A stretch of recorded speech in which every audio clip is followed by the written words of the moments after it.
मंडळी, हिंदू नववर्षाची सुरुवात म्हणजे गुढीपाडवा। आपल्या महाराष्ट्रात गुढीपाडव्यापासूनच नववर्षाची सुरुवात ही होत असते। आपल्या हिंदू कालदर्शिकेप्रमाणे चैत्र शुद्ध प्रतिपदेला म्हणजेच वसंत ऋतूच्या पहिल्या दिवसाला गुढीपाडवा साजरा हा केला जातो।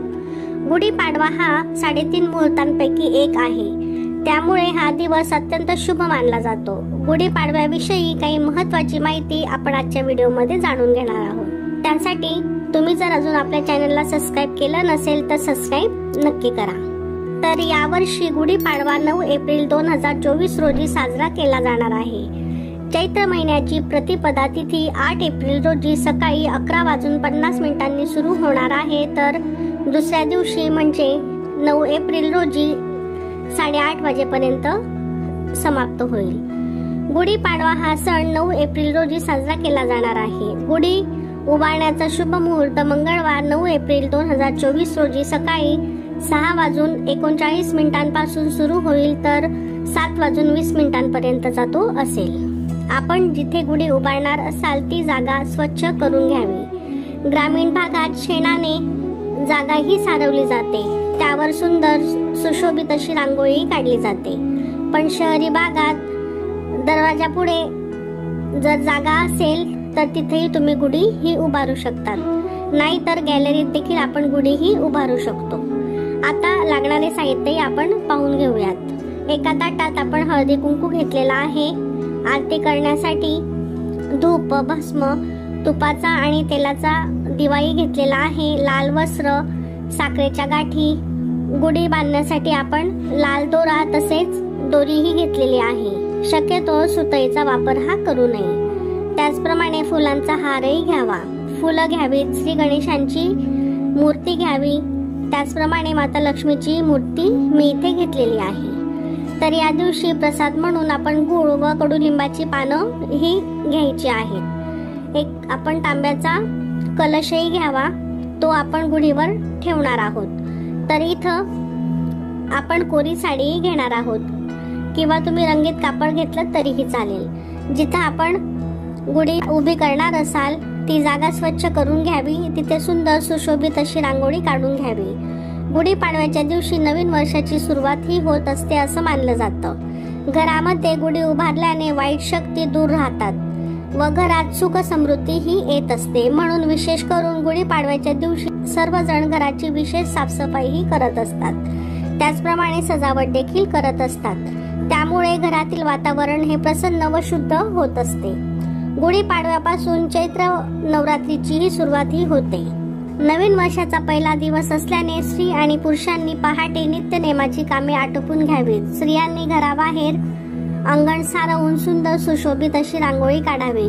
प्रवेशद्वारावर आंब्याच्या पानांचे तोरणही लावावे। घरातील सर्व लहान मोठ्या मंडळींनी अंगाला सुवासिक तेल लावून स्नान करून नवीन कपडे हे परिधान करायचे आहेत।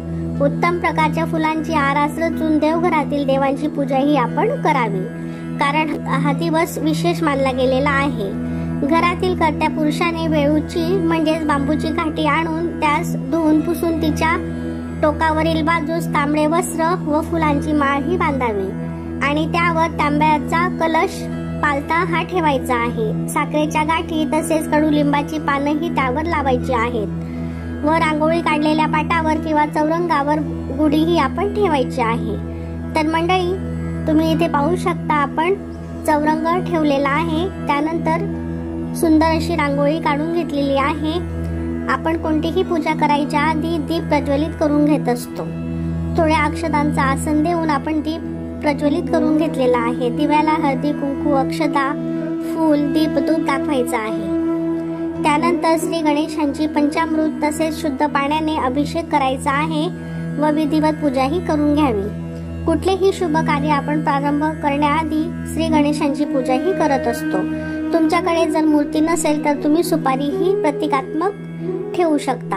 अभिषेकादरम्यान वक्रतुंड महाकाय सूर्यकोटी समप्रभ निर्विघ्नं कुरु मे देव सर्व कार्येषु सर्वदा या मंत्राचा जप आपल्या मुखातून आपण करायचा आहे व विड्याच्या पानावर श्री गणेशांची स्थापना ही करावी। त्यानंतर गुढी उभारण्यासाठी आपण तांदळाच्या साह्याने स्वस्तिक काढावं, किंवा तुम्ही थोडे तांदूळ टाकून आरास केली तरी चालेल आणि त्यावर तुम्ही फुलांच्या पाकळी टाकू शकता. गुढीपाडवा हा 2 अक्षरांनी बनलेला शब्द आहे. गुढी म्हणजे स्वातंत्र्याची ध्वजा आणि पाडवा म्हणजे विजय ध्वज. याच दिवशी ब्रह्मदेवांनी विश्वाची निर्मिती केली होती अशी मान्यता आहे. त्याचप्रमाणे प्रभू श्री रामचंद्रांनी 14 वर्षाचा वनवास पूर्ण करून रावणाचा वध केल्यानंतर श्रीराम, माता सीता व लक्ष्मणासोबत अयोध्या नगरीमध्ये ते परत आले होते. तेव्हा अयोध्यावासियांनी गुढ्या तोरणे उभारून तो दिवस आनंदाने साजरा केला होता. तोच हा दिवस. मंडळी, नवीन वर्षाची सुरुवात नवीन विचार करा, नवीन चांगले संकल्प करा, सद्विचार, सदाचार यांची झेप आकाशाला गवसणी घ्यायची आहे. तर मंडळी, तुम्ही इथे पाहू शकता अक्षदा व फुलांच्या पाकळ्यांनी आपण आसन हे तयार करून घेतलेलं आहे. त्यानंतर आपण त्यावर गुढीही ठेवणार आहोत. त्यावर आपण हळदी कुंकू अक्षदाही वाहून घ्याव्यात. श्री गणेशांसोबत माता लक्ष्मीचीही विधिवत आपण पूजा करून घेणार आहोत. आपण जो तांब्याचा कलश घेतलेला होता त्यावर आपण सुंदर असं ओल्या कुंकवाने स्वस्तिक काढून घेणार आहोत आणि 5 नाम किंवा त्याला आपण रेषाही म्हणू शकतो ते ओढून घ्यायचे आहेत आणि त्यावर देखील आपण हळद आणि अक्षदा लावून घ्यायच्या आहेत. अशा प्रकारे आपण कलश तयार करून घ्यावा आणि हा कलश आपण गुढीवर पालथा हा ठेवणार आहोत. अशा प्रकारे आपण तांब्या हा तयार करून घ्यायचा आहे. त्यानंतर गुढीला आपण साडी नेसवून घेणार आहोत. तर आपण अशी एक काठी घ्यायची आहे. गुढीपाडव्याच्या दिवशी ही तुम्हाला बाजारात सहज उपलब्ध होईल. ती सर्वप्रथम आपण पाण्याने स्वच्छ धुवून घ्यावी. त्यानंतर गुढीला आपण साडी नेसवणार आहोत. काठीला भस्माचे 3 बोटे असे वरून खालपर्यंत लावून घ्यावीत या पद्धतीने. आणि आपण जी साडी घेतलेली आहे तिलाही हळदी कुंकू लावून घ्यावे. त्यानंतर गुढीला साडीही आपण नेसवणार आहोत. साडीच्या एकसारख्या प्लेट्स पाडून घ्यायच्या आहेत. प्लेट्स एकसारख्या आपण व्यवस्थित करून घ्याव्यात जेणेकरून गुढीला ती साडी व्यवस्थित आपल्याला लावता येईल.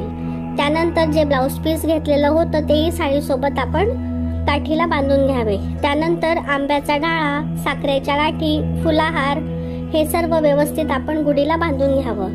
त्यानंतर आपण जो कलश तयार करून घेतलेला होता तो गुढीवर आपण पालथा ठेवायचा आहे. गुढी दिवसभर उभी ठेवायची असल्याने हे सर्व साहित्य आपण व्यवस्थित बांधून घ्यावं आणि तांब्याही व्यवस्थित पालथा हा ठेवावा. त्यानंतर चौरंगावर गुढी ही आपण उभारायची आहे. गुढीची आपण विधिवत पूजा करून घ्यावी. हळदी कुंकू, अक्षदा, दीप, धूप दाखवायचा आहे. त्यानंतर नैवेद्यही आपण अर्पण करावा. गुळ आणि कडुलिंबाचे पानांचा नैवेद्यही आपण या दिवशी ठेवायचा आहे. त्याचप्रमाणे भिजवलेली चणा डाळ देखील यामध्ये घातली जाते. गुढीपाडव्याच्या दिवशी पुरणपोळी, श्रीखंड पुरी, मसाले भात, गुलाबजाम तसेच गोडाधोडाचा नैवेद्य असं सागर संगीत स्वयंपाक बनवून तोही आपण गुढीला अर्पण करायचा आहे. त्याचप्रमाणे साखरेचे असे गोलाकार कडेही बाजारात या दिवशी मिळतात. घरातील लहान मुलांच्या हातात ते घालून आपण प्रसाद म्हणून ते त्यांना खायला द्यायचे आहे. आपल्या घराजवळ स्वामी समर्थांचे मंदिर असेल किंवा दुसऱ्या कोणत्याही देवतांचे मंदिर असेल तिथं साखरेच्या गाठी आपण अर्पण करायच्या आहेत. गुढीपाडव्याच्या दिवशी नवीन काम सुरू करणे हे खूपच शुभ मानले जाते. या दिवशी घरातील धनधान्य तसेच पिकांचीही पूजाही केली जाते. तसेच सोनं, नाणं, वाहन, नवीन वास्तू खरेदी किंवा घरात एखादी शुभ गोष्टींची खरेदी आपण करू शकतो. गुढीपाडव्याच्या दिवशी इलेक्ट्रॉनिक वस्तूंची खरेदी आपण निश्चितच करू शकतो. तर या दिवशी नवीन कोऱ्या पंचांगाचे पूजनही केले जाते. तर गुढी संध्याकाळी आपल्याला उतरवून घ्यायची आहे. जास्तीत जास्त 4 वाजेच्या आत आपण ती उतरवून घ्यायची आहे. शुभ संकेतांची चाहूल वाजवीत येणारा हा नववर्षाचा प्रथम दिवस उंबरठ्या नजीक येऊन ठेपला आहे. त्याच्या स्वागतासाठी सज्ज होऊया आणि या शुभ शकुनाची चाहूल घेऊन येणारा चैत्र पाडवा सरत्या वर्षाला निरोप देऊया. नववर्षाच्या स्वागताची तयारी आपण सर्वांनी अशा प्रकारे ही करायची आहे. मंडळी, अशा प्रकारे आपण गुढीही उभारणार आहोत.